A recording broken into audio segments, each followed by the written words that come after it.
Welcome to the Locker Room, Episode 1. We're going to be going over the NHL free agency frenzy.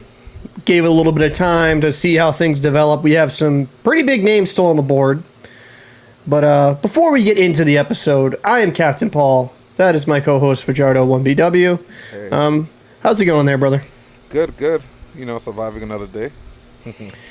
Still live and still vertical. So, thus far at a free agency, Fajardo, what has been the most interesting thing you've seen today?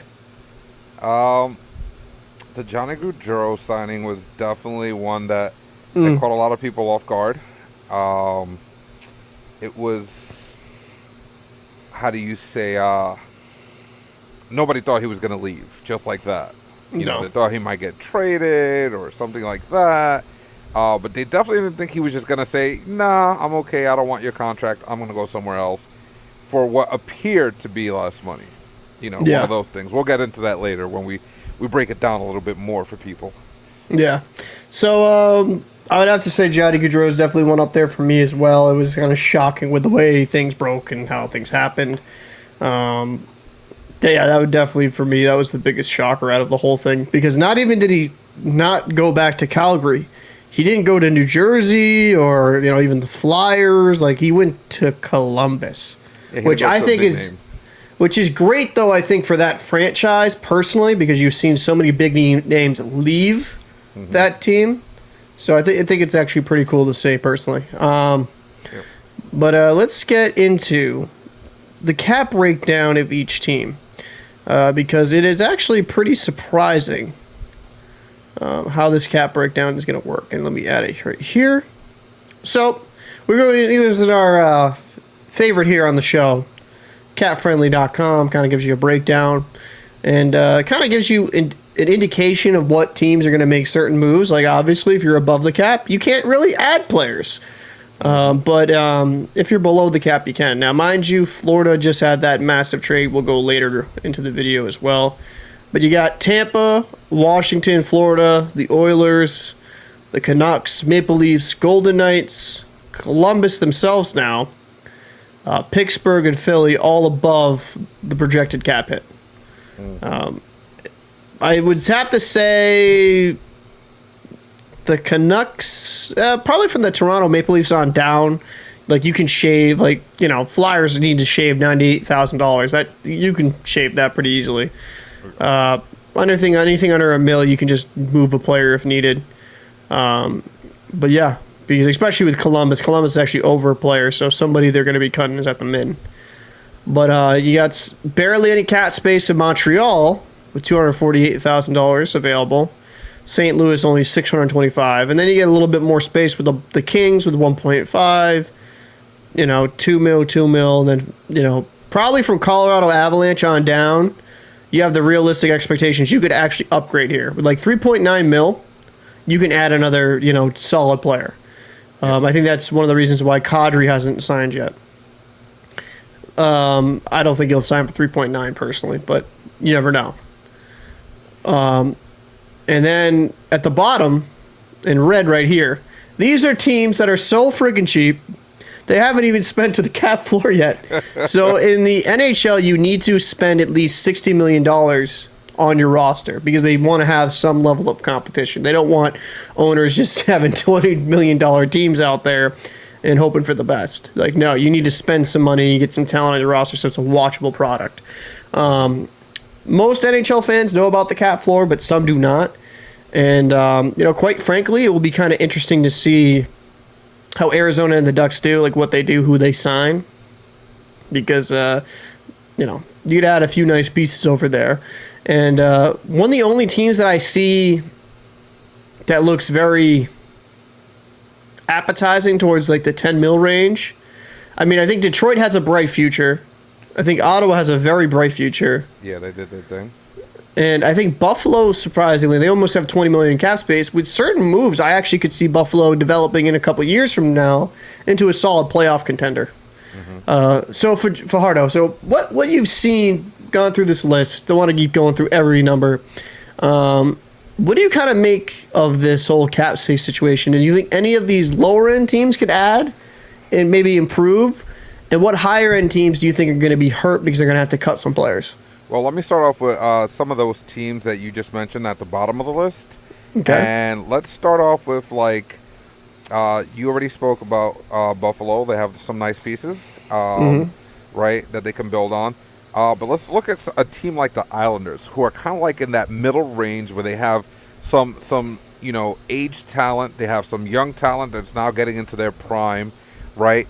They can turn around and, maybe make some moves during the season. I don't think they're going to really do anything mind-blowing before the season starts. But along with their cap, you also got to remember they have a new arena that they're also working into, and all those financials are probably playing a factor in what they're trying to do. They're a team to watch and see what they do. I don't think they're going to do anything, like, again, drastic that's going to make them a playoff contender right off the bat. But I think that they're going to be one of those teams to look out for, to start making some moves, maybe get some draft picks that's going to help them out in the near future, or maybe even go and maybe trade a veteran that might be hot early in the season, and then go after someone who maybe they can develop into something within the next 2 to 3 seasons.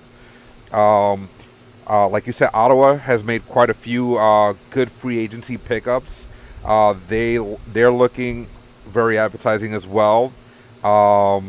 Dallas, I looked at some articles, and Dallas has one of the biggest wasted contracts, is what they said, when it comes to Tyler Seguin. But they do have some cap space to make some moves, whatnot.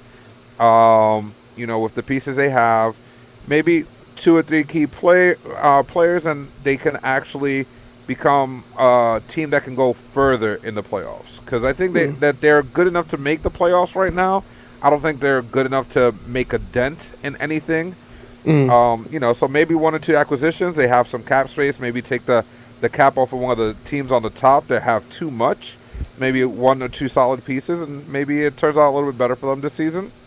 Yeah, I would actually have to say, out of the teams you mentioned, I think the one that actually has the most, besides Ottawa, I actually think the Islanders have the greatest chance to make it to the playoffs out of these guys down below. Because, like, Sorokin's a stud in net. Yeah. I mean, I think it's forgotten how good this guy was last year, because the numbers he put up were quite frankly insane. Yeah. And you have pieces there. You have Barzell, you have Lee, you have Nelson, you have Bailey, you have Palmieri. You have some pieces over there up front. Zach Parise, kind of washed at this point in career, but when healthy can be okay. The back end, I think, with the addition of Alexander Romanov, I think he's a solid young 22-year-old defenseman. Do I think he's ever going to be a Norris candidate? Probably not, but I think he could be a top 4 defenseman very easily. You got Pelech, you got Pulak, and I think very competent defenders, but I think you got Varlamov back now on the aisle, and then you got Sorokin. I mean, I kind of like that tandem. I like what I see. I think you just need their top players to produce how they should produce.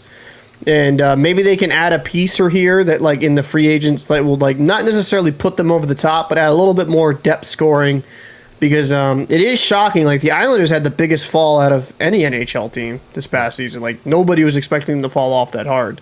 Yeah. And then, in typical New York fashion, the bandwagons moved for the Islanders to the Rangers when they went to the playoffs. So, yeah, a lot of them did do it. I watched it happen. I saw people just dropping their Islander hat, pulling out a Ranger hat, and just putting it on like they've been following the Rangers forever. Negative. Sorry. No credit here. So, I think that's the team with the most promise outside Ottawa. Yeah. Like I said, they have a lot of their forward core is on the older end. They have a few young guys, but for the most part, they're older. And these are the guys that are going to be, like I was saying before, tradable pieces, because they're probably going to get hot. You look at Cizikas, he tends to get hot pretty early. He fades later on. But if you trade him when he's hot, maybe it's something, you could get something good in return. Maybe a couple of young guys that can develop over the next couple of years. You take a look at someone like maybe even a Josh Bailey. Yeah, he's an assistant captain, but let's face it, he's 32. You don't know what you're gonna get for him, over the next couple of years. He has a pretty hefty fee on him, 5 mil per season. You get rid of him, maybe get one guy that's like 3 mil, another guy that might be like two, so you may get two players for what you were getting for just Josh Bailey, and maybe Yeah. guys that you can develop. Something like this. This is one of those teams that is technically in a great spot. Not a playoff contender, not where they're gonna go deep and win the whole thing, but one of those teams that you have pieces you can move, and you have that solid decor. They're not over the edge. They're right at their prime. Nobody's over 30. They're close. They're anywhere from 22 to 30, so to 29. So like the defensive core is in a good place. Like you said, the goaltending tandem is there. And again, Yep. some of these older guys, they definitely have some of these older forwards that, again, can get hot. You can trade them when they're hot and get something good in return.